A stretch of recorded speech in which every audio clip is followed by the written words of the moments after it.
سرکار نے دروازہ کھٹکھٹایا، حضرت علی نے دروازہ کھولا، سرکار نے سلام کیا۔ سرکار تشریف لاتے ہیں، حضرت علی نے اپنے بستر پہ بٹھایا، اس کے بعد کہا کہ علی میں اپنی شہزادی کو لینے آیا ہوں، آج دن بھر فاطمہ میرے گھر رہیں گی، اگر تم اجازت دو، اس لیے کہ اب یہ تمہاری بیوی ہو چکی ہے، تمہاری اجازت ضروری ہے۔ کہا یا رسول اللہ یہ آپ کی شہزادی ہے، آپ کی بیٹی ہے، سرکار آپ کو اجازت کی کوئی ضرورت نہیں، جب چاہیں آپ اپنی بیٹی کو لے جائیں۔ اللہ کے نبی اپنی بیٹی کو لے کر آتے ہیں، سر پہ چادر ڈلی ہوئی ہے، گھر میں لایا اور پہلا جملہ فرماتے ہیں جب بیٹھی خاتون جنت، بیٹا آپ نے اپنے شوہر کو کیسے پایا؟ پوچھتے بھی ہے ماں باپ کیسے لگا شوہر، گھر کیسا لگا، سسرال کیسا لگا، سسر کیسا، حالانکہ پہلے دن کو سمجھ میں آتا نہیں ہے لیکن پھر بھی پوچھتے ہیں اپنے شوہر کو کیسے پایا؟ تو خاتون جنت کرتی ابا جان کس سے آپ نے میرا نکاح کر دیا؟ بڑے عجیب شخص سے آپ نے میرا نکاح کیا۔ کہا کیا ہوا بیٹی؟ کہا ابا جان جب میں اپنے شوہر کے کمرے میں داخل ہوئی تو میں نے دیکھا زمین شادی کی مبارکباد پیش کر رہی ہے، علی زمین سے گفتگو کرتے رہے، آدھی رات تک زمین سے علی گفتگو کرتے رہے، مجھے خوف طاری ہوا یہ کیسا انسان ہے جس سے زمین بات کرتی ہے۔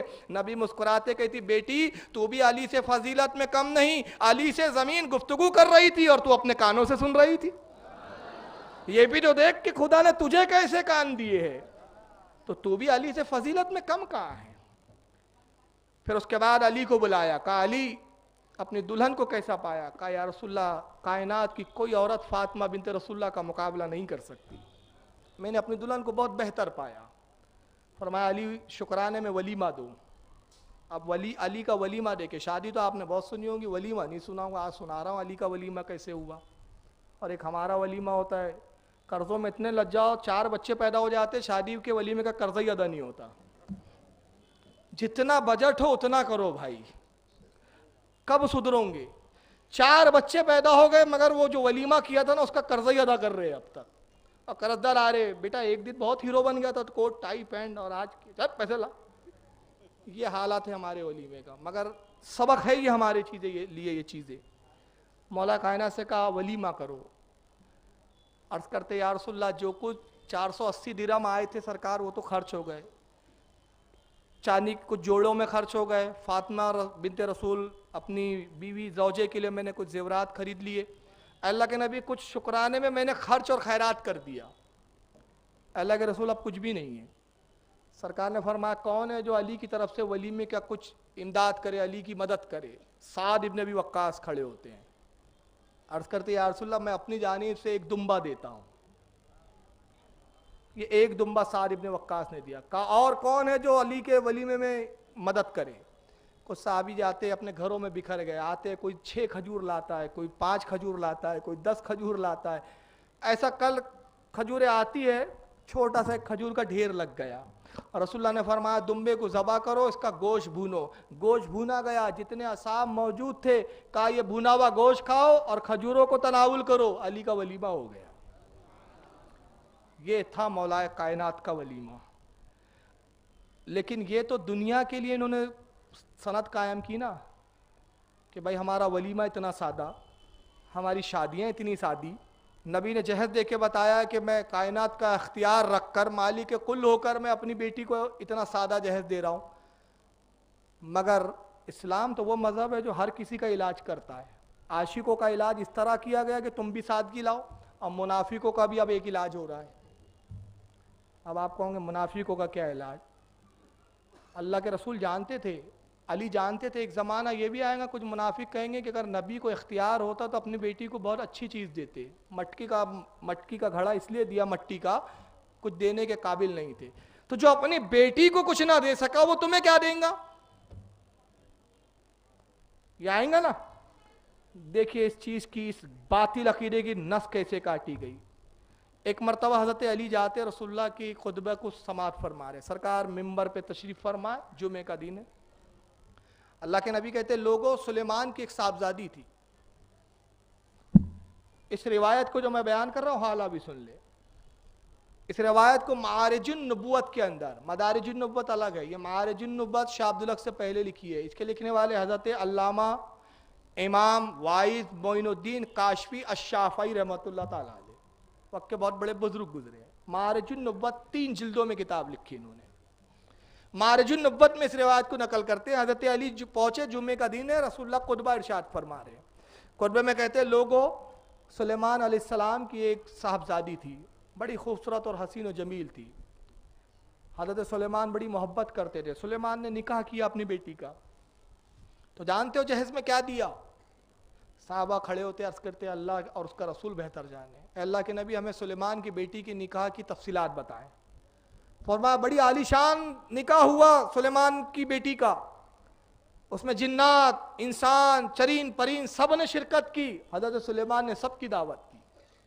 اور جب جہیز میں دیا تو ایک سونے کا تاج تھا جو اپنے داماد کو سر پہ پہنایا، اور ایک سونے کا تخت تھا جو داماد کے بیٹھنے کے لیے دیا، سونے کی کرسی پوری. اور اے لوگوں، تم اس سے انداز لگاؤ کہ سلیمان نے کیا کیا نہ دیا ہوگا. مطلب ایک سونے کی کرسی دے دی بیٹھنے کے لیے، تو آپ اندازہ لگا لو کیا کیا نہیں دیا ہو. حضرت علی کے دل میں خیال آ گیا بشری تقاضے کے اعتبار سے، سلیمان تو ہمارے آقا کا غلام ہے علیہ السلام.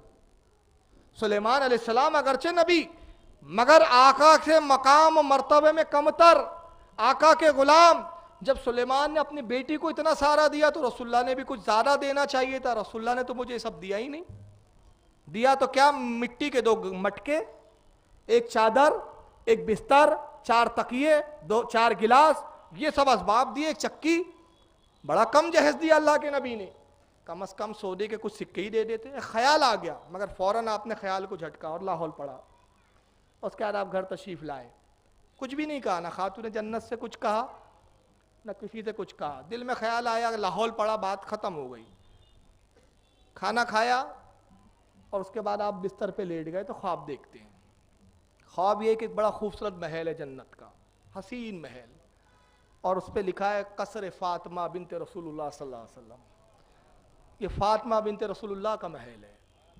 حضرت علی نے کہا یہ تو میری بیوی کا محل ہے، یہ میری شریک زندگی کا محل ہے. محل میں آپ داخل ہوئے. داخل ہوتے تو پوری جنت میں ایسا حسین محل ہی نہیں تھا.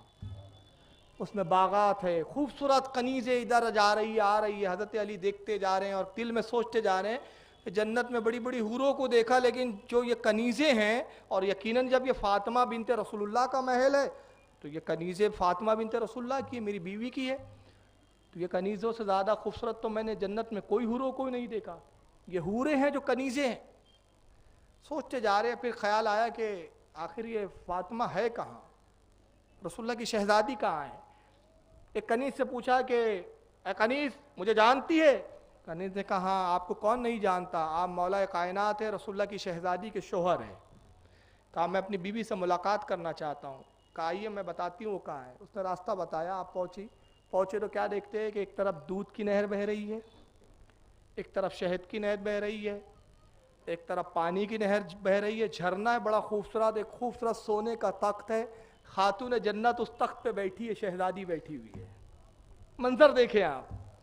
ساری خادمائیں، کنیزیں، حوریں، خدمت گزار ادھر سے ادھر آ رہی ہیں، خدمتیں کر رہی ہے. پھولوں کے کچھ گلدستے سجے ہوئے ہیں، کچھ پھل رکھے ہوئے ہیں. بڑا حسین خوشگوار منظر. حضرت علی جیسی داخل ہوئے، خاتون جنت کی نگاہ مولا کائنات پر پڑی، ادب سے کھڑی ہوئی، سلام کیا، شوہر نامدار کا ہاتھ پکڑا، تخت پر بٹھا دیا. کہا ذہن نصیب آپ ہمارے محل میں تشریف لائے، تشریف رکھیے. کہا فاطمہ آپ کا محل تو بڑا خوبصورت ہے، بنت رسول آپ کا محل بڑا خوبصورت ہے، جنت میں ایسا محل نہیں دیکھا. آپ نے کہا کہ ہماری کنیزیں کیسی لگی؟ کہا بہت خوبصورت حسین و جمیل کنیزیں ہیں. پھر حضرت فاطمہ نے اشارہ کیا، ایک کنیز آتی ہے، ایک کنیز آتی ہے، کہتی ہے آقا کیا حکم ہے؟ کہا ہمارے شوہر آئے ہیں، ان کو کچھ مشروب پیش کرو، پینے کی چیز پیش کرو، اور جاؤ. ایک نام لیا، مجھے نام یاد نہیں آ رہا، ان سے کہنا کہ وہ مشروب لے آئے. حضرت علی سمجھتے کوئی کنیز کو کہا. اس کے بعد ایک کنیز آتی ہے جس کو نام لے کے کہا تھا کہ اس کو بلا لا، اس سے کہنا وہ مشروب لے آئے. جب وہ آتی ہے تو حضرت علی اس کو دیکھ رہے ہیں. پوری جنت میں جتنے اب تک فاطمہ کی کنیزوں کو دیکھا تھا اس سے حسین کوئی کنیز نہیں تھی. سب کا حسن ایک طرف تھا اور وہ حسن میں سب سے زیادہ تھی.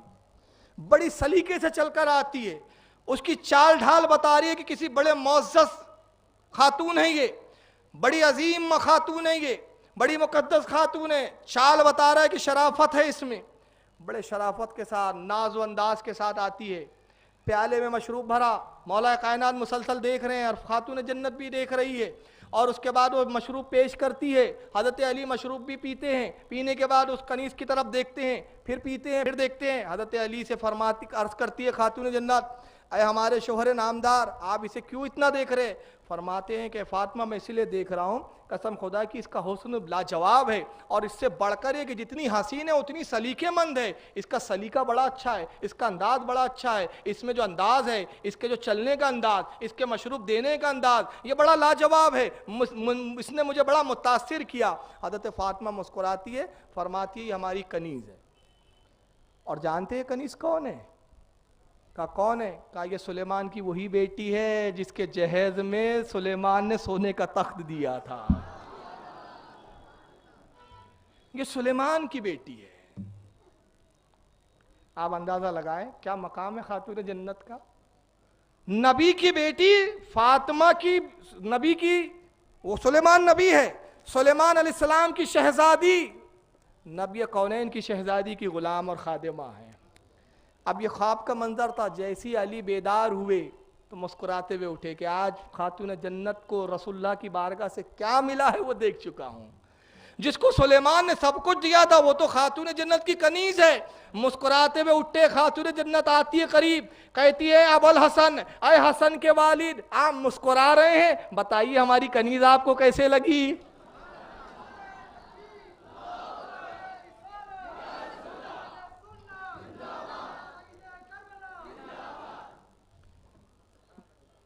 اب علم غیب کس کو کہتے ہیں؟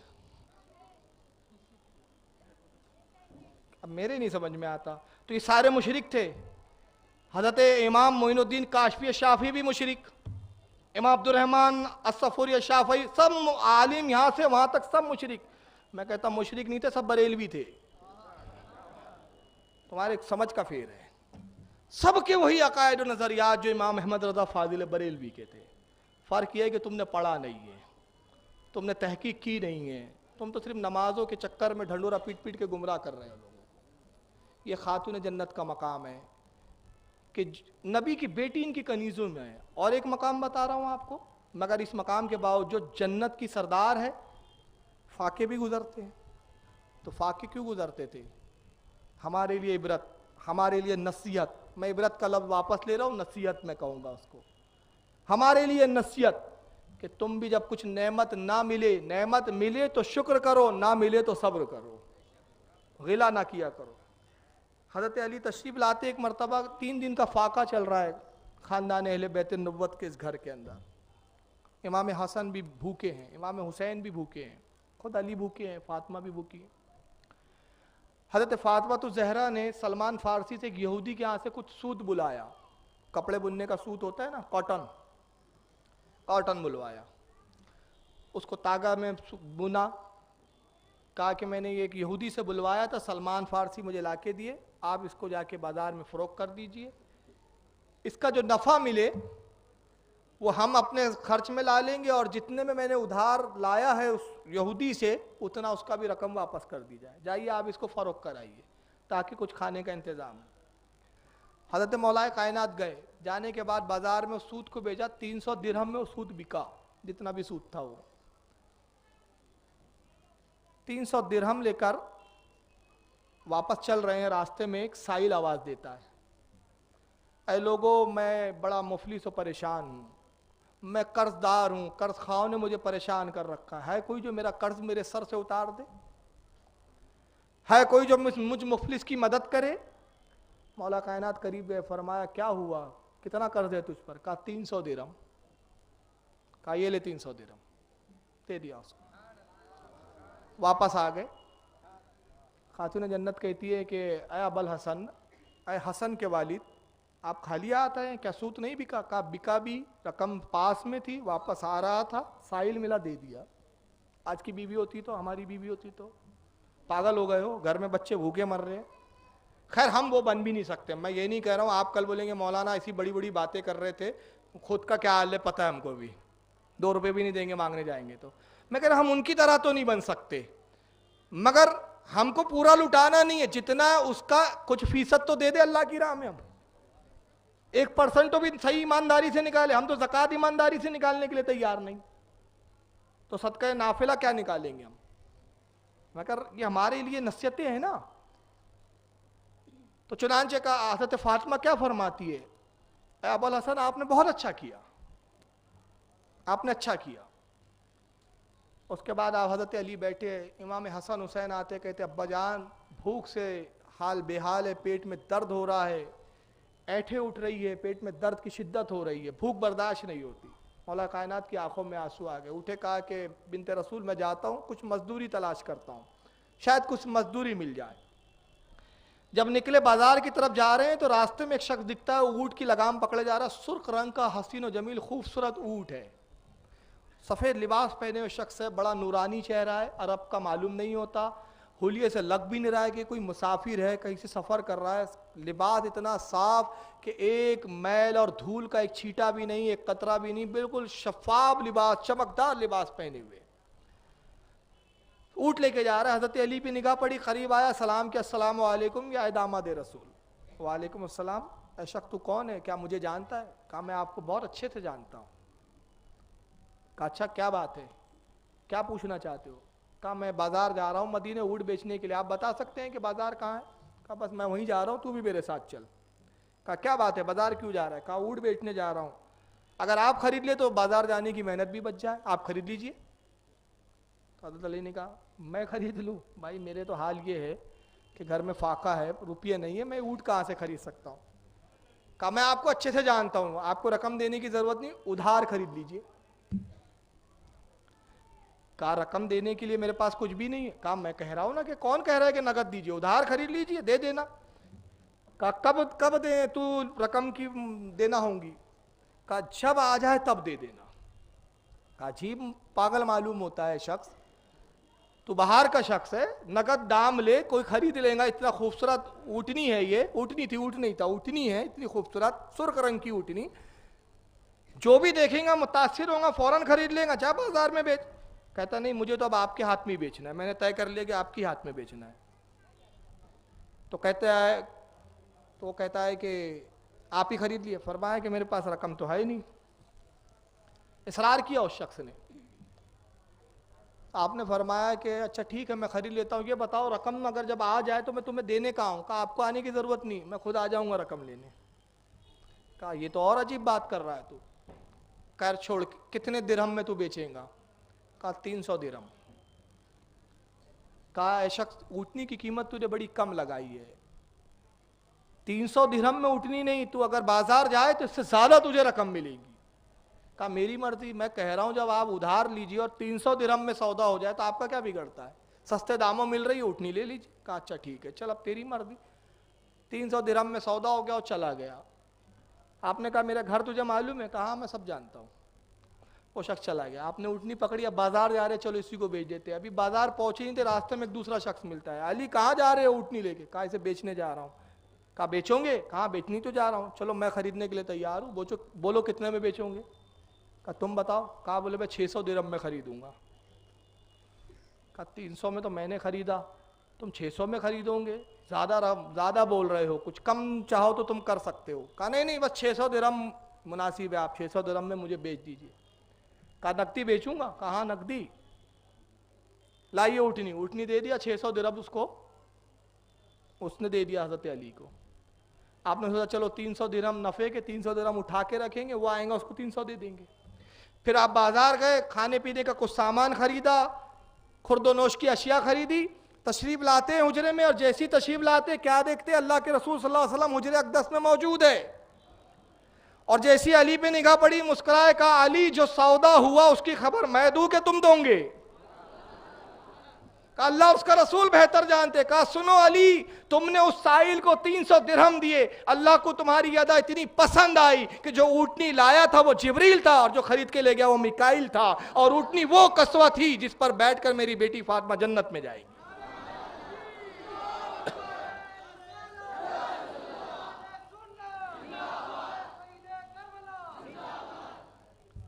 اونٹنی وہ ہے, یہ وہ گھرانہ. تو یہاں مقام بھی بتا دیا. مقام کیا بتایا کہ اللہ اگر یہ اللہ کی راہ میں دے تو اللہ کئی گناہ ان کو عطا کرتا ہے, اور صبر پر آئے تو ان سے بڑا صابر کوئی نہیں ہے. اختیارات پر آ جائے تو ان سے بڑا صاحب اختیار کوئی نہیں ہے انشاءاللہ۔ ابھی وقت ہے نا یار، 10 منٹ اور یار، پولیس والے اگر سن رہے ہو تو ان سے گزارش ہے بھائی، اتنی شانت محفل بھی مسلمانوں کے علاوہ کہیں ہوتی ہے؟ کتنی شانتی سے سب سن رہے ہیں، شانتی تو سب شانتی ہے، سب شانتی میں چل رہا ہے۔ 10 منٹ میں چاہوں گا اور اس کے بعد انشاءاللہ ختم کر دیں گے، 11:15 ہو رہے ہیں، ابھی وقت ہے بس 10 منٹ اور 15 منٹ چلیے۔ تو یہ گھرانہ تھا، اور ایک اختیار یعنی بتایا کہ ان کا مقام کتنا بلند و بالا ہے۔ اگر یہ بھوکے ہیں تو یہ اس لیے نہیں کہ مجبور ہے، بھوکے اگر ہے تو اس لیے کہ صابرین ہے۔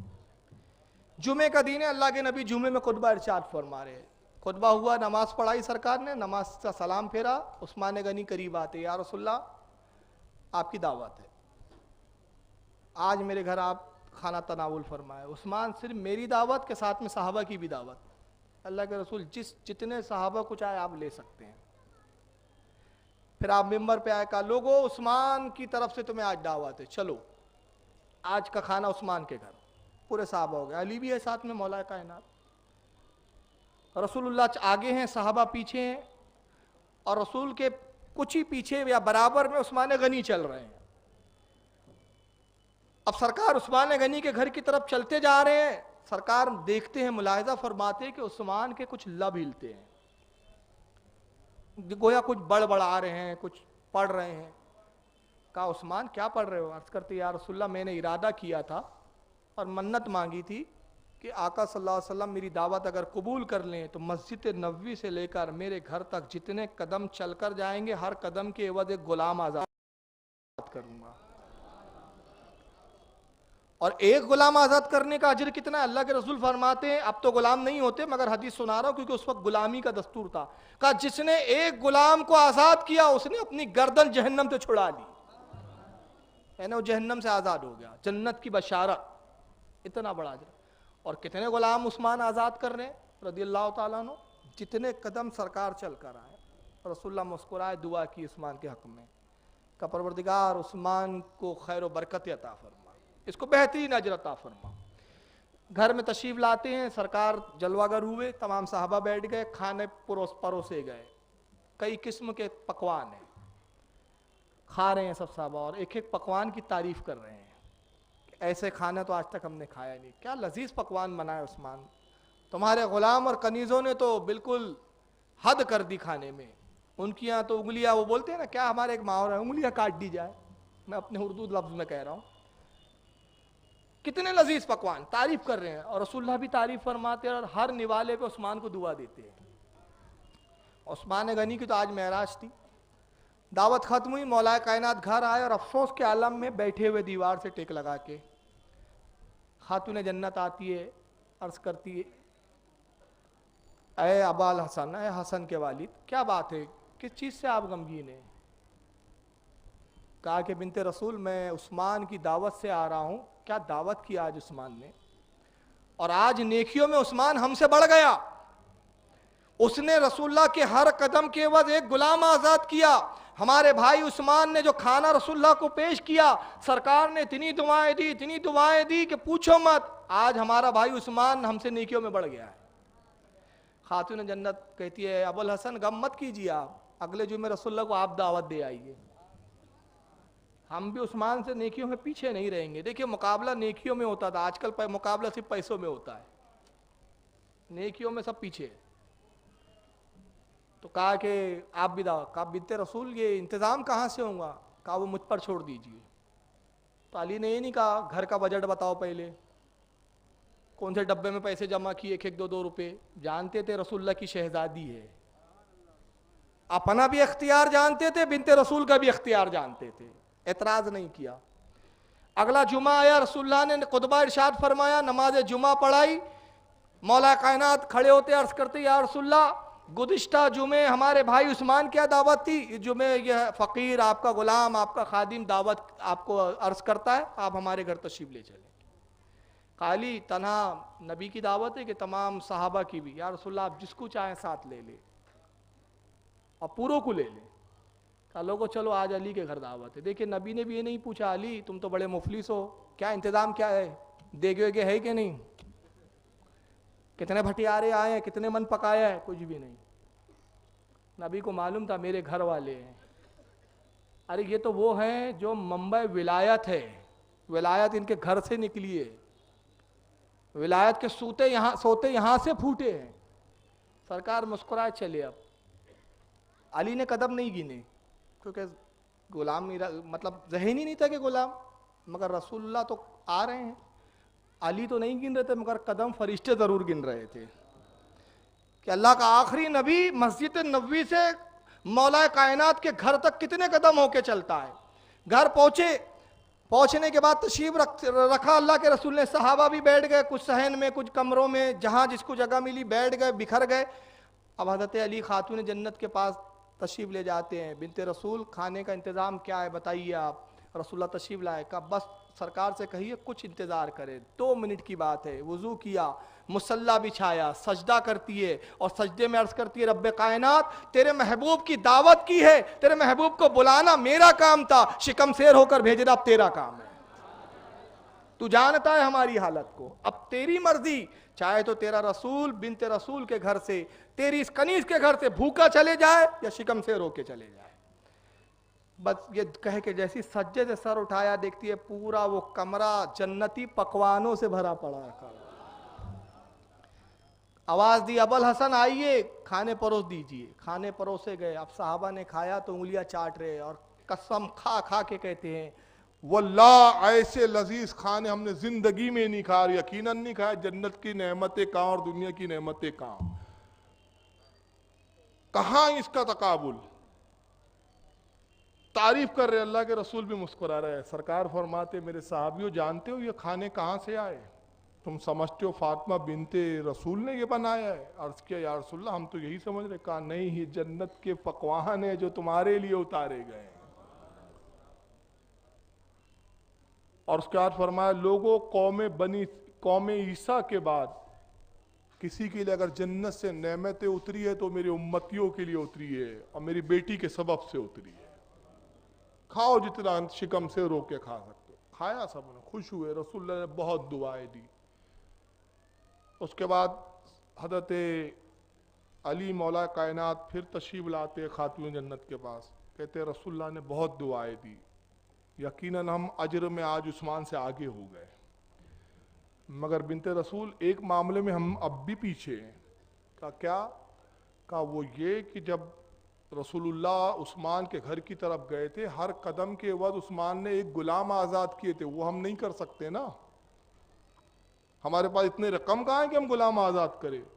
فرماتی ابوالحسن آپ کو میں مایوس نہیں ہونے دوں گی. پھر سجدہ کرتی ہے, جانماز بچھایا, سجدے میں گئی. رب کائنات تو اپنے محبوب کے تلوہ مبارک کی عظمت کو خوب جانتا ہے. اعلیٰ حضرت کی زبان میں کہوں کہ کھائی قرآن خا کے رہ گزر کی قسم, اس کفے پا کی حرمت پہ لاکھوں سر.